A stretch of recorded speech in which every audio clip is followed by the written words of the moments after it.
تو اسی طرح جب پنجپیریوں کے پیچھے نماز نہیں ہوتی تو وہابیوں کے پیچھے بھی نہیں ہوتی، کیونکہ سب کا عقیدہ ایک ہی ہے۔ تو اس پر تمام علماء کا اجماع ہے، دیوبندی علماء کا، بریلوی علماء کا، سب کا اجماع ہے اس پر کہ پنجپیریوں وہابیوں کے پیچھے نماز نہیں ہوتی، اور میں الحمدللہ خود بھی ان کے پیچھے نماز نہیں پڑھتا۔ اچھا، آگے فرماتا ہے توسل بالانبیاء والاولیاء جائز و مشروع ہے، یعنی اولیاء کرام اور انبیاء کرام کا توسل پکڑنا، یہ کہنا کہ اللہ ان انبیاء کرام کی برکت سے یا ان اولیاء کرام کے وسیلے سے ہمارے مشکلات حل فرما، ہمارے فلاں کام کر دیں، تو اس طرح سے ان کو وسیلے کے طور پر پیش کرنا اللہ تبارک و تعالیٰ کو، یہ جائز ہے، مشروع ہے، روا ہے، کوئی ناجائز نہیں ہے۔ بعض لوگ اس کو شرک کہتے ہیں، جیسے پنجپیری وہابی، یہ لوگ اس کو شرک کہتے ہیں، حالانکہ اگر دیکھا جائے تو مانگنا تو وہی اللہ سے ہی ہوتا ہے اس میں نا، صرف ایک وسیلہ، ایک خاطر آپ ان اللہ کے سامنے پیش کرتے ہو، باقی تو مانگنا اللہ ہی سے ہوتا ہے، پتہ نہیں ان کی عقل پر پردے پڑی ہوئی ہے۔ تو انبیاء کرام اور اولیاء کرام کا وسیلہ پکڑنا جائز و مشروع ہے۔ کتابوں میں توسل باعمال صالحہ بھی اور بذوات فاضلہ بھی ہے۔ میرے والد صاحب یہ فرماتے ہیں، شیخ صاحب، میرے والد صاحب دعا میں بحرمت سید الابرار و بحرمت سید المرسلین کہا کرتے تھے، اور توسل بیت اللہ شریف، قرآن شریف، انبیاء اعظام، اولیاء کرام مثلاً غوث اعظم، پیر بابا کاکا صاحب، سواد صاحب اور دیگر اولیاء کرام پر بھی جائز ہے، اور ان کے وسیلے سے اللہ تبارک و تعالیٰ سے سوال کرنا جائز ہے۔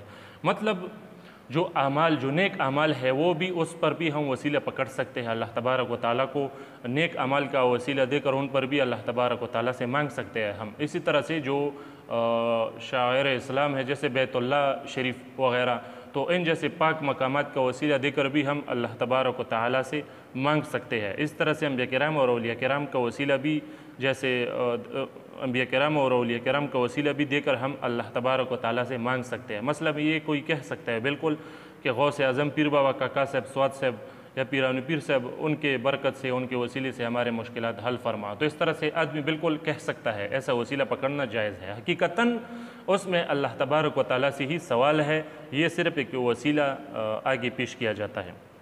تو ایک تو یہ ہوئی، اب آگے اب زیارت کو جانا تو سنت اور مستحب امر ہے، زیارت کو جانا یہ مستحب امر ہے، سنت ہے۔ حضور صلی اللہ علیہ وآلہ وسلم بھی جنت البقیع تشریف لے جایا کرتے تھے، جہاں صحابہ کرام دفن ہے رضی اللہ عنہم اجمعین۔ تو بعض لوگ زیارت کو جانا بھی شرک شمار کرتے ہیں، تو ان کو اللہ سے ڈرنا چاہیے، یہ کوئی شرک نہیں ہے، بالکل جائز ہے۔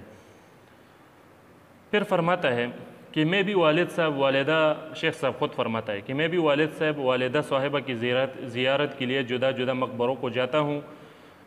یہ خود اپنا عمل پیش کرتا ہے کہ میں خود بھی ایسا کرتا ہوں۔ جب اتنا بڑا شیخ الحدیث ایسا کرتا ہے تو وہ شرک کیسے ہوا، آپ خود سوچ سکتے ہو۔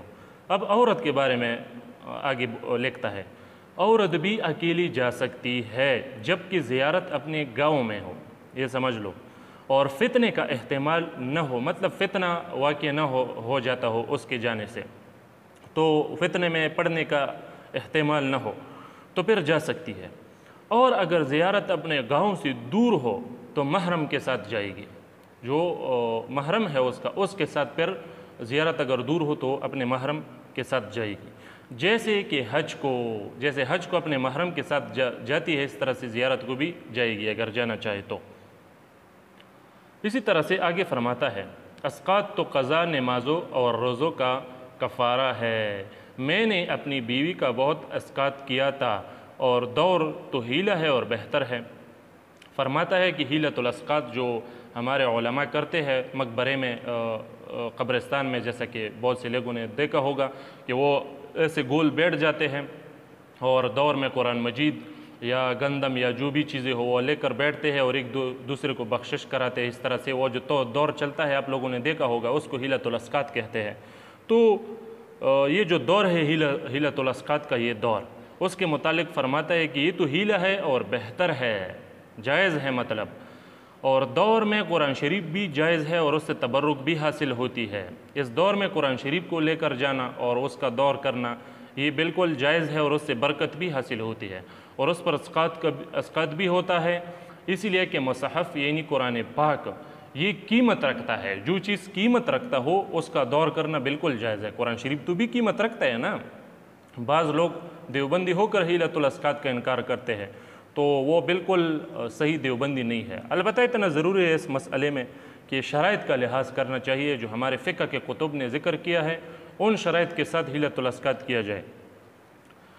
اچھا، اب آگے فرماتے ہیں دعا بعد سنت جمع سے کرنا مستحب، جائز اور بہتر ہے، یعنی جماعت کے ساتھ، جیسا کہ فرض نماز پڑھ جاتا ہے، جب فرض نماز پڑھا جاتا ہے اس کے بعد جب سنت نماز پڑھا جاتا ہے اس کے پاس آپ نے دیکھا ہوگا کہ سب لوگ بیٹھ جاتے ہیں اور اجتماعی سب مل کر دعا کرتے ہیں، تو یہ بالکل جائز ہے، مستحب ہے، بہتر ہے۔ شیخ صاحب فرماتے ہیں میں بھی خود فرماتے ہیں اپنا عمل بھی پیش کرتے ہیں، میں بھی سنت کے بعد جمع کے ساتھ یعنی جماعت کے ساتھ دعا کرتا ہوں، میرے اساتذہ کرام مشائخ اعظام بزرگان دین بھی جماعت کے ساتھ دعا کیا کرتے تھے۔ تو دیکھو اپنا عمل بھی پیش کیا، اپنے اکابر کا بھی پیش کیا، چونکہ خود دیوبندی تھے تو اکابر بھی تو دیوبندی تھے، تو وہ صحیح بھی ثابت ہوا کہ جو صحیح دیوبندی ہوتے ہیں وہ بالکل فرض اور سنت کے پاس اجتماعی دعا کرتے ہیں اور اس کو مانتے ہیں۔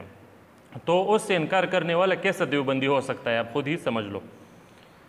اچھا، تو اب آگے فرماتا ہے سنت کے بعد دعا کا حکم فرض کے بعد دعا کے حکم کے برابر ہے، اسی لیے کہ سنت مکمل تابع و متمم فرض سے جدا نہیں ہے، متمم فرض سے فرض جدا نہیں ہے، بلکہ فرض اور سنت۔ اچھا، اب اس کی وضاحت کرتا ہوں، مطلب یہ جو سنت ہے یہ فرضوں سے جدا نہیں ہے، یہ مکملات ہے، تمہارے نماز تب ہی پوری ہو جائے گی جب سنت بھی اس کے ساتھ آپ پڑھ لو گے، تو ایک قسم کا یہ بالکل مکمل ہو جائے گی۔